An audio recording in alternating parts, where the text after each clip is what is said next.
It's irritating. Think about everyone's archive on Twitter. People have built their whole careers on Twitter. And this has always been my paranoia about the cloud and letting a third party own everything. Maybe not own, but at least store. And because once it's gone, it's gone. People find it impossible to think that Spotify might go out of business someday. It's never made a profit. Not me, but other people are. All of their music that they've ever bought exists in the cloud. So what if Spotify just sent you an email one day and was like, oh yeah, we're done? That's where I'm at with my movies, and that scares me. Oh, there you go. The movies. Because I still buy CDs. I buy them for like $4. They're cheap. I put them on my Apple Music, and then I don't ever use the CD, but I have it at least. Yeah. If something ever went wrong, I have it. Feeling more that way, but I've got like 550 movies in the cloud. This may be a bad, because like movies and music, there's different things that can grab what you had and you can store it elsewhere, right? Or you can play it elsewhere. So maybe that would be fine. Even if something like Movies Everywhere went down, it doesn't mean that Amazon Prime couldn't access all those purchases that you had and then put them over there as well. So, but it'd be nice if we had a permanent downloadable copy option. Yes. And we do not have that. Anyway, this is a long discussion, but I was just curious about that because it sounds like he's trying to crash Twitter. He only wanted to buy it because it was worth something. Yeah. And now it's not worth anything to him.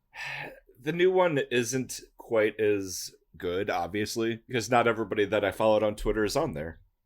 Meh. I'm doing a little day drinking. What are you drinking? A little bit of rum. Just rum in a big gulp. Oh my! Can you imagine? You can fit a whole bottle of rum in a big gulp, so that's just what you do. I will always remember working at Speedway, and there's a guy that would come in. He would get a big gulp cup, a cup of ice, and then he would go and buy one of those like Bud Light tomato kind of drinks that was around, and he would just pour it into the big gulp, and that was it. Weird, because he could drive with it. Yeah.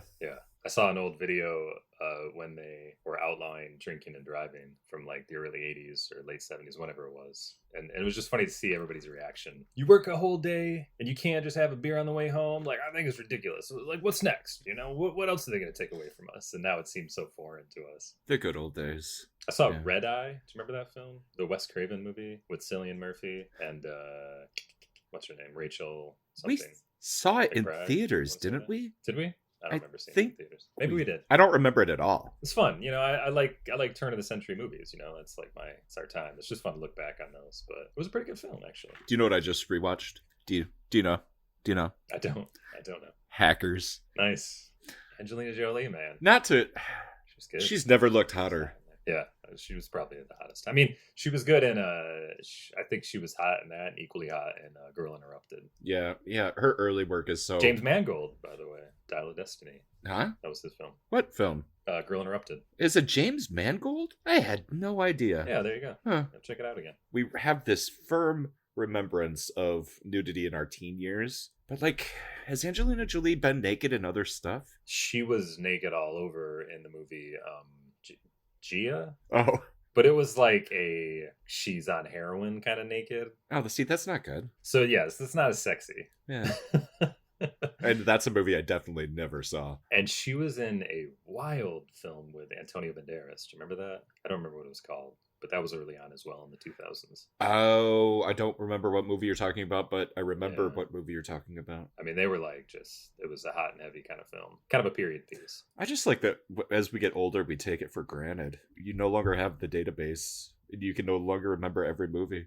It was fun being young and watching all those bad movies just to see if we could find it. Yeah, like it was almost a challenge. It was equivalent to drinking or smoking. We rented some of the worst films. It just looked in a way like that was intended to have some female characters would be nude in it. So this is worth it. Like we watched this ski school film. It sucked, I remember. And we checked out a couple foreign movies that were like bad dubs. And it was awful. I'll never forget those. Sleepaway Camp 2 always sticks out to me. All right, let's start this. Let's do this. Welcome to Aaron and Justin Talk Sequels, a movies podcast where we talk about sequels, movies after the movie. And actually, this is a great place to kick off because I've got notes today. And for the next episode or two, we are covering Jonathan Wick. John Wick. Now, I like John Wick. John That Wick. should have been in the trailer. They killed his dog. He's out to get them, and he won't be stopped. John Wick! Coming later this year. This is a great franchise that deserves to have as many movies as it does and continue. I think it does. I agree with you. Because there will be a John Wick 5. It's already confirmed. And today we're only going to talk about 2 or 2 and 3 or something. We'll decide later in the editing. I think bay. 2 and 3. Yeah. I'm giving you the option. No. 2, 3. But we're going to definitely have 4 as a separate episode. Maybe 4 and 5. But there is this phenomena of movies that hit so hard and they're so, I don't know, like they just resonate so much with the audience that even though they weren't designed for a sequel, they get sequels. And this is absolutely a movie that was not built with sequels in mind. And that's a fun phenomenon, but it just makes me think about what we talk about and the art of storytelling and yada, yada, yada.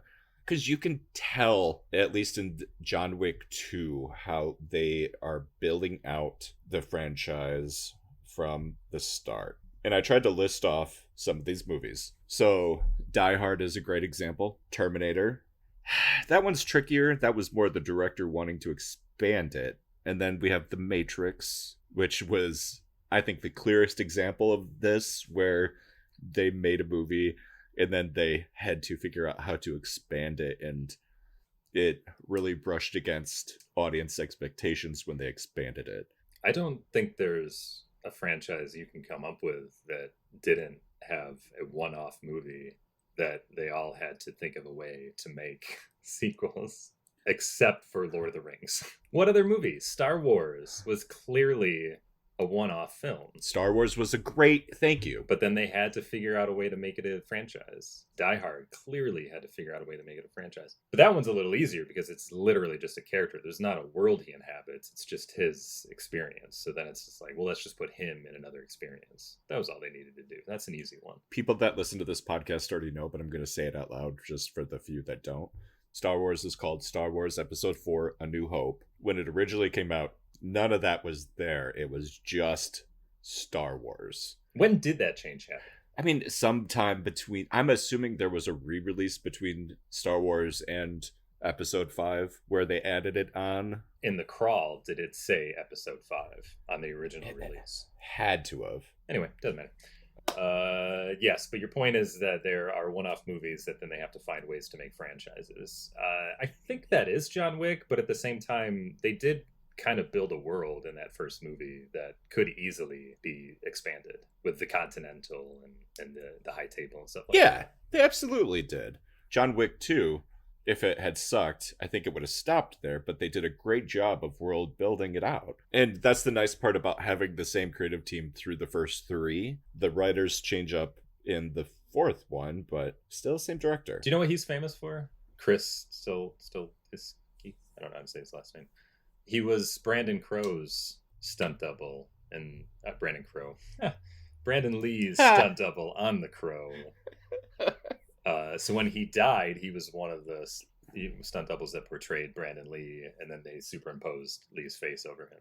And yeah, like this, I think, was his first directorial effort. Yeah, because he was also on The Matrix, and that's where Reeves knew him from, and that's why he kind of pushed this guy to be part of the John Wick production. When he got a hold of the script, he gave it to those guys, and there's something to be said about these one-offs that become big movies where they started on no money. This is like The Matrix all over again. It was Keanu in an action movie that nobody thought was going to work. Yeah, I think The Matrix is a little different because The Matrix was a huge studio production still. It definitely had the money and the technology to make it the vision that the Wachowskis had. But it was a Warner... I think The Matrix was definitely a Warner Brothers film. Budget on The Matrix was $63 million, so yeah. Pretty... a lot back in the day. But I just mean it was a studio movie. Yeah. Chad Stahelski? Stahelski, I like it. Derek Kolstad wrote it.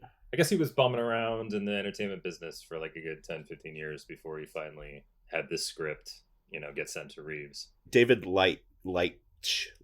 Yeah, he is the other guy. Yeah, he was writing a lot, is what I read, and he finally hit on this that Reeves liked.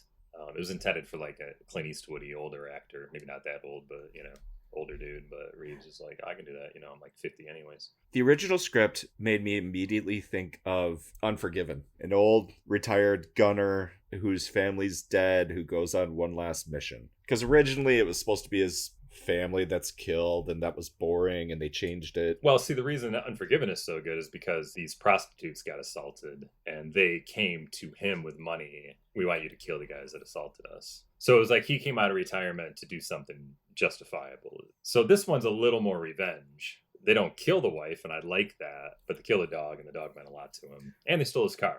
The next big question, it's not a genre, but it's a subject that we see over and over and over that we love to watch. The hero working outside the rules. Why do we love watching these things? And I picked John Wick specifically to cover on the podcast because of the last movies we watched, yes, which were the Sergio Leone spaghetti western Man with No Name trilogy. The Dollars trilogy. Which is a similar concept.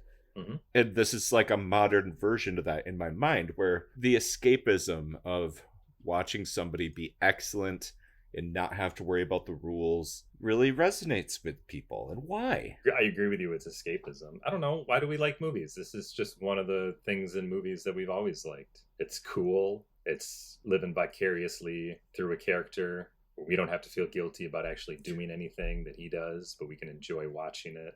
Are we unhinged animals that hide behind the thin veneer of society to stay in check? No, because this has been going, storytelling and watching the murder and the revenge of others has been going on since the Romans, man, and the Greeks putting on plays. That's us enjoying stories told by other people that we can just live vicariously through and think is interesting and cool. That's all. It always feels like we're one step away from the purge. As we get into the movies, there's one issue, there's a strong issue I have with it, where it is less escapism and it's pandering. And I think they should maybe take a step back and see what they're doing and how it's in light of recent events and the way the world is in the past 20 years. It's less escapism and more uncomfortable, and there's no greater meaning to what they're trying to say. It's just it's just inappropriate, I feel, and I think they can do a better job, but we can get into that, obviously. That's an interesting take, and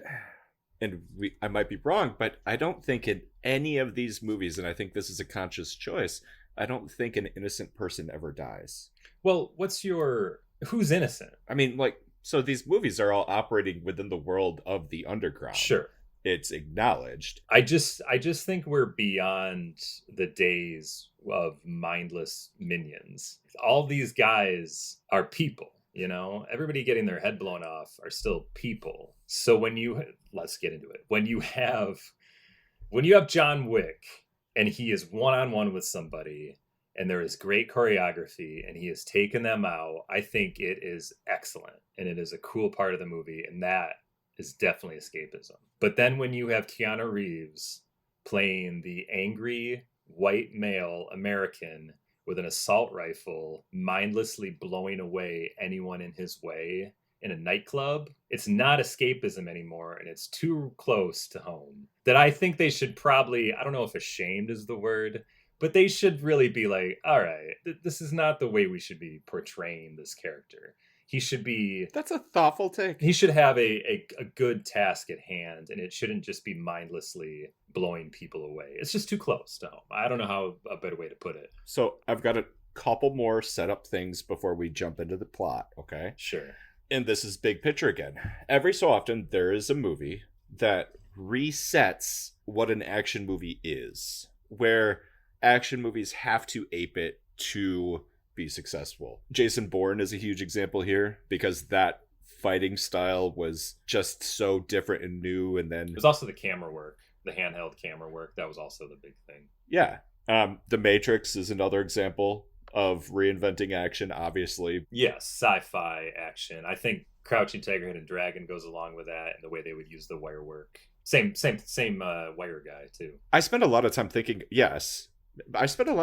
about Crouching Tiger. I don't know if that stayed in the cultural mix of things as long as I remember, or did it? I think it was profound, and then The Matrix took it to the next level, and it's always been now the Matrix thing. But I would say, as far as action to me goes, there was the spy thriller in the 70s. I think that's when action really kicked off. And then it became the muscle-bound Schwarzenegger Stallones of the 80s, but then you had Bruce Willis kind of slide in there as the everyman. So then there was a little bit of an everyman kind of action movie going on. I had Die Hard in my notes, yeah. And then later in the 90s, it became quick cut. Didn't really understand what was going on kind of action, but it still looked cool, so you went with it. But I think the thing that John Wick stands out for, it's the weapon stuff. He has to reload a lot, and they pay a lot of attention to how many bullets he actually fires. I think that's different. And also, the fights are well choreographed. They lost the rapid cutting. Yes, and it's amazing. They have steady shots to see what the hell's going on. I'm such a fan of the camera work. And again, outside of being stunt people, didn't have a lot of filmmaking experience.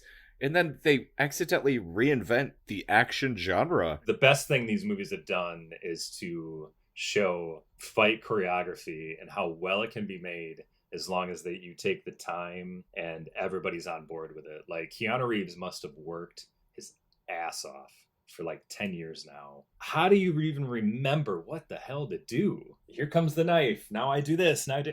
I'm blown away at how much effort and work they put into this. Like, it's really impressive. It's silly, but I really love the double pump, or whatever you call it, where most of the time he's shooting the people twice. Yeah, right. Like, as a hitman, to make sure they were actually dead. I love it.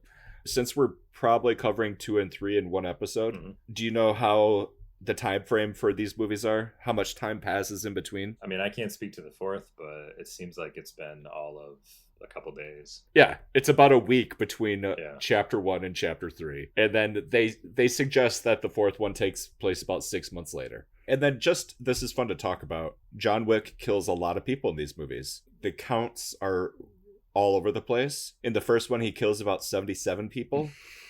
In the second one, he kills about 128. And in part 3, he kills about 94. And then a different one says 2 is 119. See, this one says part 3 has 167 being killed. Anyway, so John Wick Part 1.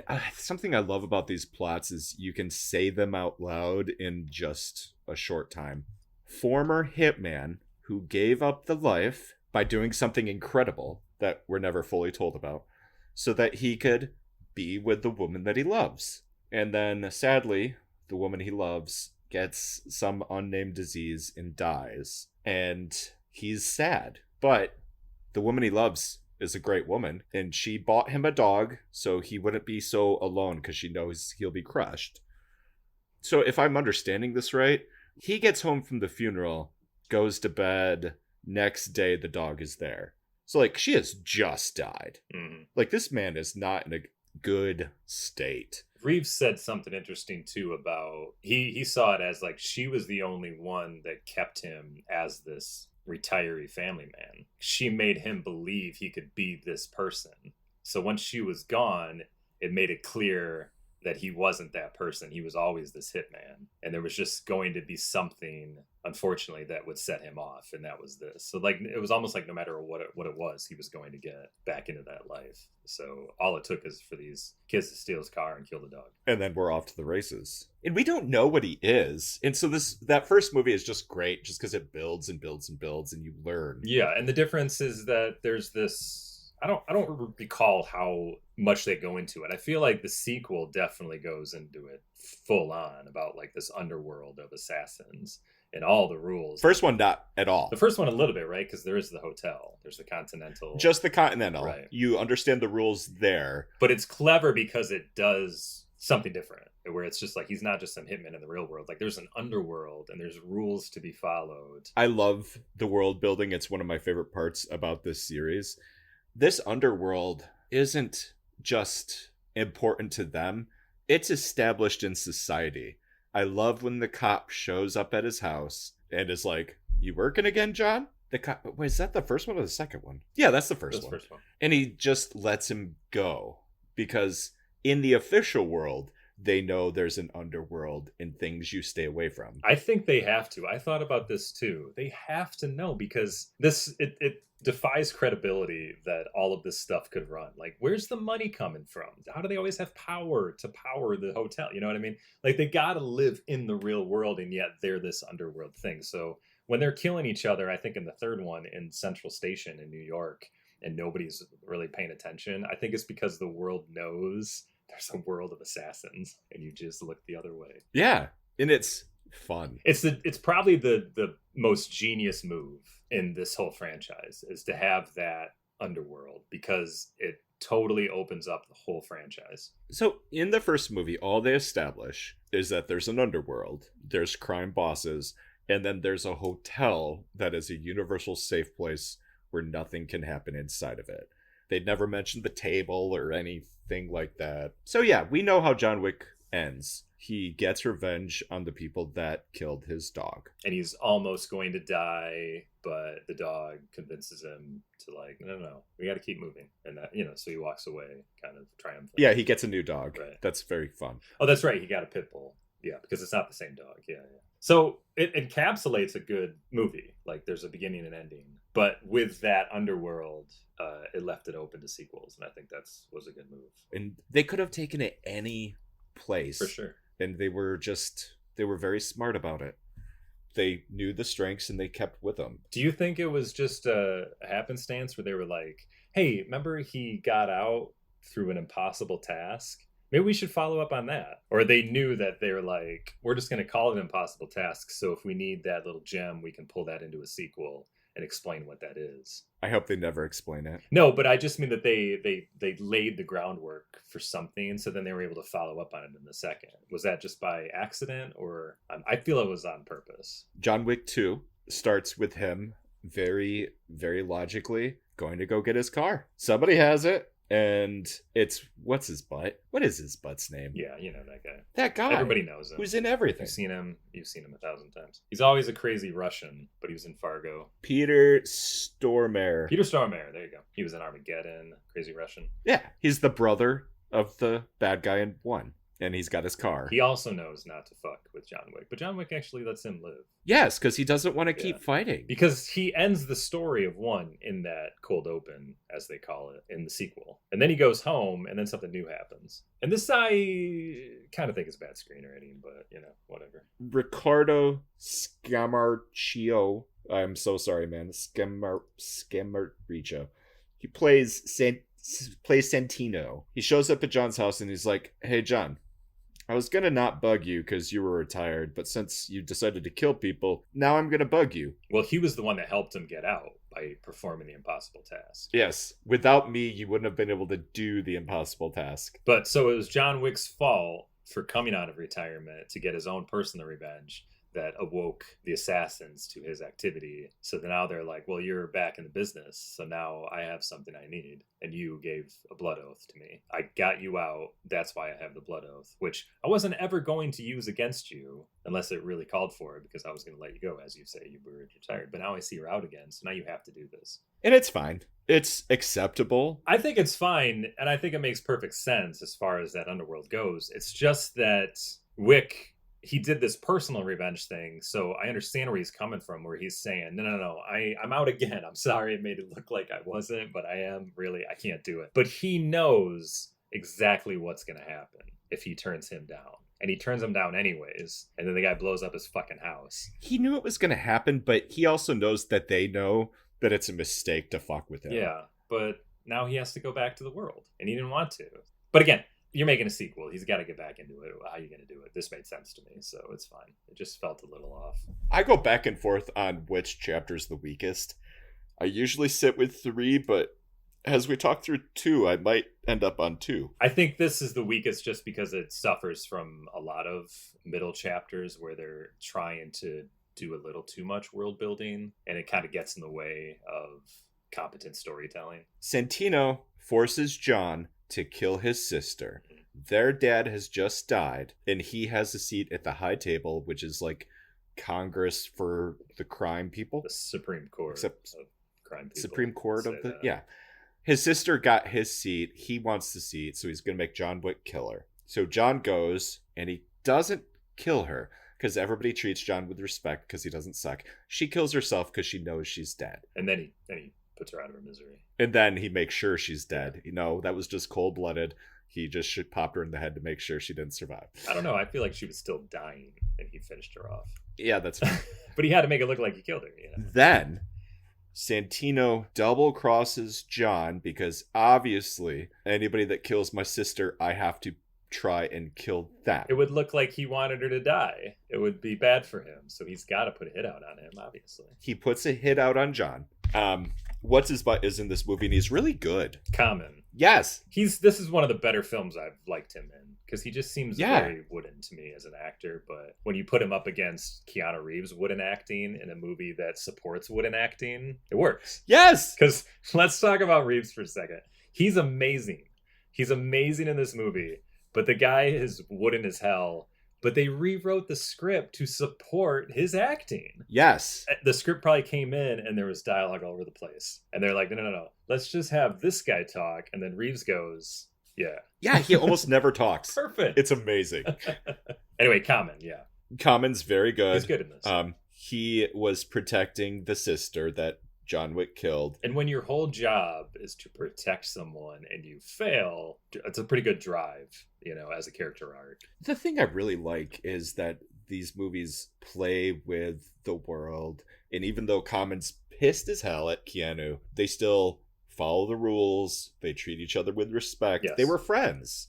But he is mad. He knows there's a line that's been crossed. They both do. They accept it. Yeah, everybody follows rules, but only some have respect. And I think Santino didn't have respect for John. He just wanted him to follow the rules.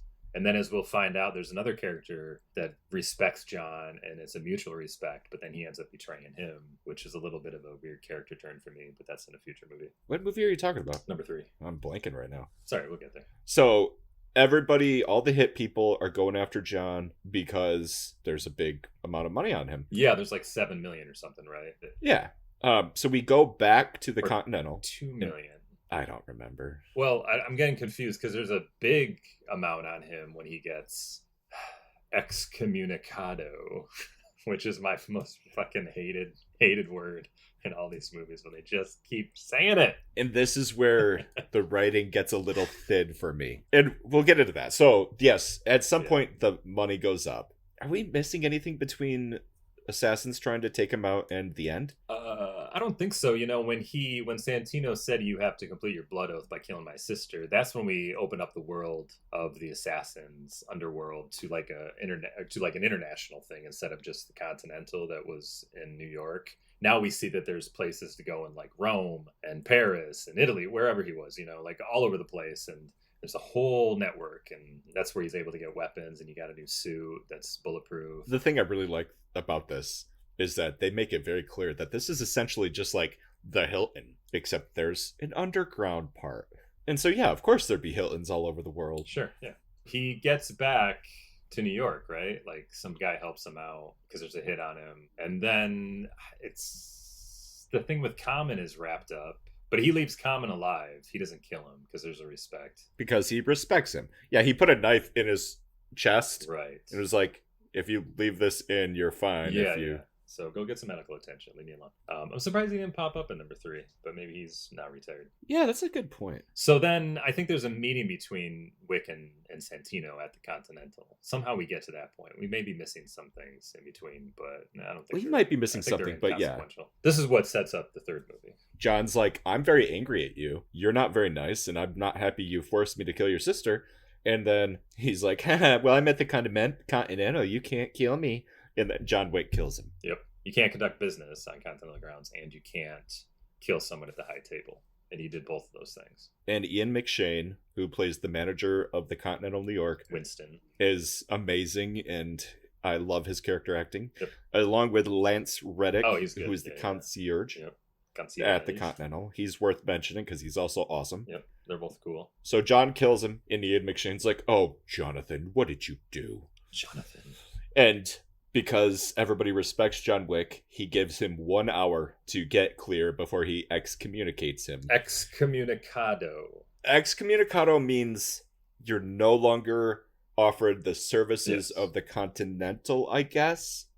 Even though you're... Anywhere. Nobody can do business with you or they're at risk of the wrath of the Assassin League as well. You're out completely. So you're out of the underworld? You're Is out that of what the it underworld. means? You're out. You have no friends anymore. And there's a bounty on his head. It's like 7 million. So everybody gets the call. And this is when you learn that everyone you ever knew is an assassin. Everybody gets the call. Okay, so he could have gotten kicked out, but because the bounty was there from the guy, people want to kill him? The bounty was made higher because he was excommunicado. But it was by the one guy who he killed. But I feel like that was only like 2 million, and then it became That's 7 the part that was confusing. You're right. I don't know. Would they have put a hit on him if he didn't already have a hit on him? I don't know. In the first movie, a girl is excommunicado, and then the actual Continental kind of just handles it themselves and they kill her. Yes. Okay. And so that part is confusing to me and I don't like it. But yeah, that's how John Wick Chapter 2 ends. So that's why I say that 2 and 3 go together more than 1 and 2, obviously, even though 2 picks up from 1, but 1 was its own standalone, where 2, you need to know what happens next. You know, you didn't ever give a shit that he got the car back or not in 1, because the story wrapped up. But then you were like, oh yeah, right, he didn't get the car. Okay, when you saw 2. But this one, like, 3 has to go with 2. And we'll be talking about that on the next episode. Bet your ass we will. This has been an episode of Aaron and Justin Talk Sequels. I'm Justin. I'm Aaron. And thank you for listening. Talk to you soon. Love you. Bye. Oh, sorry.